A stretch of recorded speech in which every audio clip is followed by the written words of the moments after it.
to the Girly Girl Bookworm. So today I have part one to Reese's book club project for the month of June.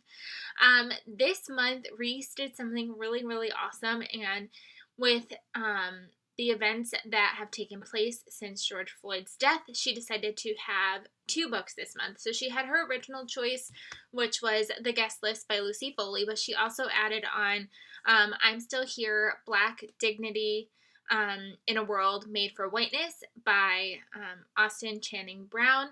And that book is going to have its own separate video. I have it ordered, but it's not supposed to get here until the end of the month, but I thought we could still talk about this one first. So we're going to talk about this one in this video, and then I will do I'm Still Here in another video. So the one great thing about The Guest List is I actually read this last month, so I kind of got a little bit of a pass, and I didn't have to read too much this month. But The Guest List by Lucy Foley, I ended up actually reading through Libro FM, which is an audiobook subscription service, which I always leave linked down below. This is a subscription service, which is kind of like Audible. You pay $14.99 for a credit, and then you get the credit, and that $14.99 goes to support a local bookstore, and I think you can choose the local bookstore if I remember correctly. It's been so long since I signed up. You choose the bookstore that you want it to credit, and you go from there. So it's doing good for your wallet, and it's also doing good for the economy, which is awesome. So like I said, I'll leave that link down below. But yes, this is The Guest List by Lucy Foley, and I was so excited for her to choose a thriller. So far we've had a lot of contemporary and historical fiction, so I was really excited that she chose this one this month. This is following a bunch of guests who are attending a wedding off the shore in Ireland, and we are alternating different perspectives. And so we've got the perspective of the bride, the best man, the maid of honor, the wedding planner, and someone who's like someone's date, so a plus one. And we're following all them, but we're also following a narrator. And in the narrator's perspective, we are uncovering something. We know someone's dead, but like it's like listening and uncovering the discovery of this dead body, / who did it. And then we're obviously following the perspectives of leading up to that. If you like audiobooks, like I said, I would highly recommend listening to this one because it just gave you that atmospheric feeling where you felt like you were on this like cold, deserted-ish island where like you knew that like people weren't going to be able to come save you. It was creepy. It was eerie. It felt like an Agatha Christie novel. And you also got, it was a cast of characters too, so like each perspective had their own voice, so it really like made you almost feel like you were in Ireland too because it had all the accents. Like I said, I really enjoyed this one. I ended up giving this one 5 out of 5 stars. I actually pre-ordered her first novel, The Hunting Party, last year and then somehow never read it. So I almost didn't pick this one up when I did, but I'm so glad that I did, even though I still need to read The Hunting Party. But this one just read so quickly, and it was done in such an interesting way. Like I said, you have this narrator who's like slowly stumbling upon this body and what happened, but we're also following the main characters like 24 hours in advance leading up to the discovery. So we got like a lot of backstory in addition to what was currently going on. And I thought that it was really fun not knowing who was dead right off the bat. It was fun knowing that one of these guys is going to be this like the suspect who did it, that they're all suspects pretty much. Especially being on this closed off island, there weren't many people to pick from. And I remember changing my guess like a couple different times and still not getting it right.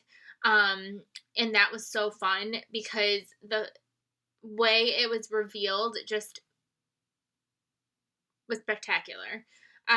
It's hard to talk about a thriller without spoiling things, but I felt like all the characters were really fleshed out because they were all so, anybody could have done it. And because they all got their own perspective, they all looked guilty, which I thought was really fun, that they all looked guilty. So it could have been any number one of them. Number one of them. You know what I meant to say. it could have been any one of them that did it. So I felt like it was really well written. It kept me on my toes. By the end, like, I just needed to, like, the chapters started getting smaller and smaller by the end, and I just had to find out who did it. So I had to, like, keep flying through the pages, aka flying through the pages. Like, I just, like, could not stop listening. I was like, I need to just sit here and I need to find out who did it, and I need to find out who's dead and who did it.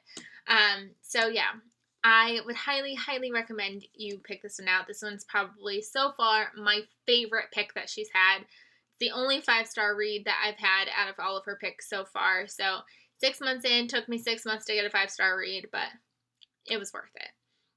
So now we'll go into the discussion portion. And when I do my discussion portion, I do include spoilers. So if you have not read this book yet, I would highly recommend you leave the video, because we're going to get into this one. Okay, so this is kind of hard to talk about without spoiling, but also I haven't read this book in over a month, so I don't remember all the nitty-gritty details, but let's just talk about what I remember. So going into who died, I feel like I wasn't expecting it to be him. I mean, it made sense to be her husband because of the fact that, like, he didn't have a perspective. So obviously, like, it made sense to be him, but, like, I didn't realize it was going to be him until, like, I started seeing all of the connections to him, and then I was like, okay, it's got to be him. But then even so, trying to pick his murderer out was even harder because of the fact that everybody looked guilty. I honestly probably thought everybody did it at least once. Like, even at one point, I even thought, like, the groom could have been the killer, even though we didn't have his perspective. Obviously, rest in peace, groom. But I don't know. Like, I remember, too, with the wedding planner, and I think I said it out loud. I was talking to my husband, and I went, it can't even be her. I think she's just here to, like, add some information and add some depth. And then all of a sudden, like, for it to be her was such a complete shock for me, because she was the only person that I completely canceled out and said, it can't be her. So it was really funny that, like, it turned out to be her, because she was, like, the one person that I was, like, so set on, like, it can't be her, and then it was her. So I was completely jaw to the ground, shocked.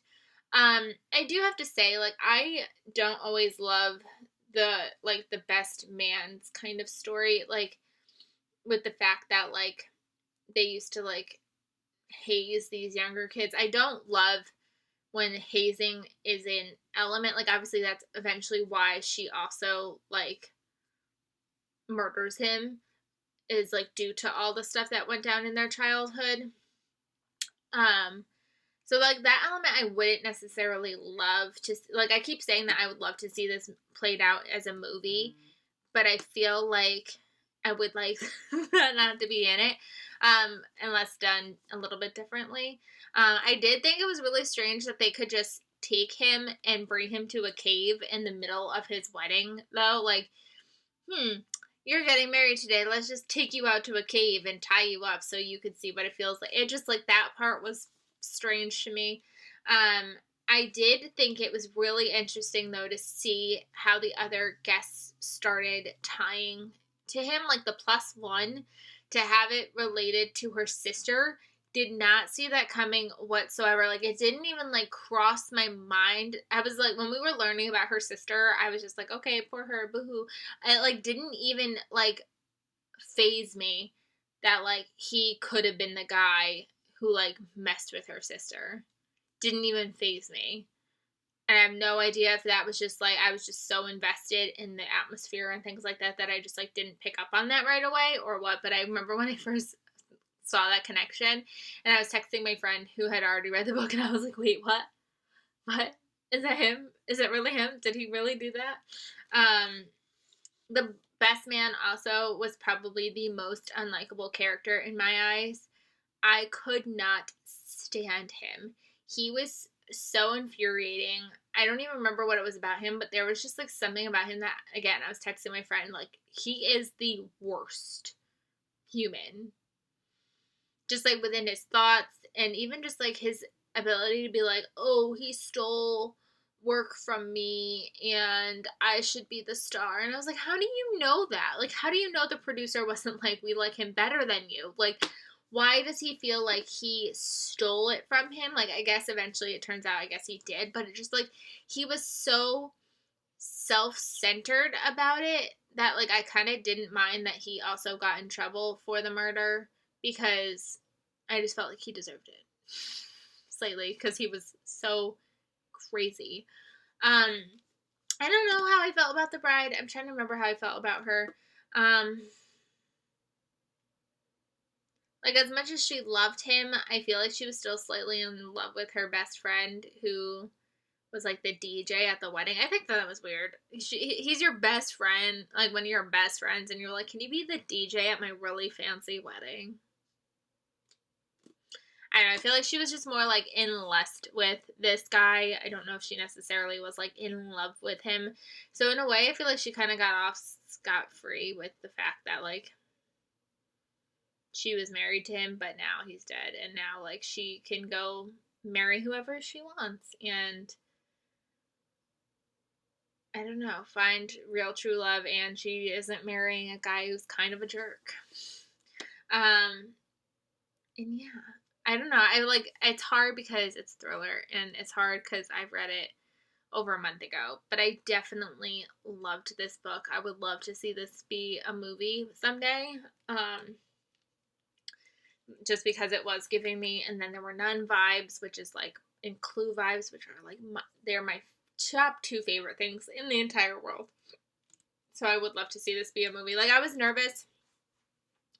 I get nervous when books are compared to And Then There Were None or Clue, because if they don't live up to it, or like, I don't know. I don't want, when I like things that are compared, but I don't ever want things to be so similar.